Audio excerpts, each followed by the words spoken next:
പെൺമക്കൾ മൂന്നും പെട്ടെന്ന് ശ്രദ്ധേയരായി. കലാരഞ്ജിനി, കൽപ്പന, ഉർവശി.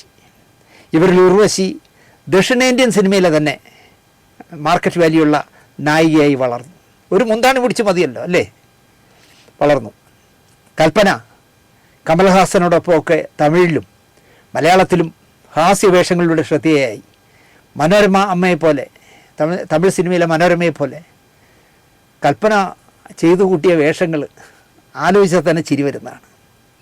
കലാരഞ്ജിനിയാണ് ആദ്യം നായികയായത്. പക്ഷേ പെട്ടെന്ന് സ്വയം ഒതുങ്ങിപ്പോയി അവർ. ഒരു മേക്കപ്പ് മാൻ ചെയ്ത ഒരു ചെറിയ ചതിയിൽ ശബ്ദം നഷ്ടപ്പെടുകയൊക്കെ ചെയ്തപ്പോൾ അവർ സ്വയം അങ്ങ് ഒതുങ്ങി. പേരും പ്രശസ്തിയും പണവും ഒക്കെ നേടിയിട്ടും ഈ 5 പേരുടെയും ദാമ്പത്യ ജീവിതം ശോഭനമായില്ല എന്ന് പറയാം. 5ാമൻ കല്യാണം കഴിച്ചില്ല. ഏറ്റവും ഇളയവൻ പ്രിൻസ് വിവാഹപ്രായം ആകും മുമ്പേ ഒരു പ്രണയത്തിൽ കുടുങ്ങുകയും പ്രണയ നൈരാശ്യം കൊണ്ട് ആത്മഹത്യ ചെയ്തു.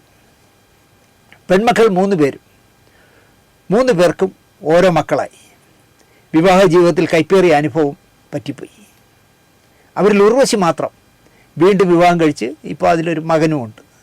കലാരഞ്ജിനിക്ക്, കലച്ചേച്ചിക്ക് ഒരു മോനാണ്.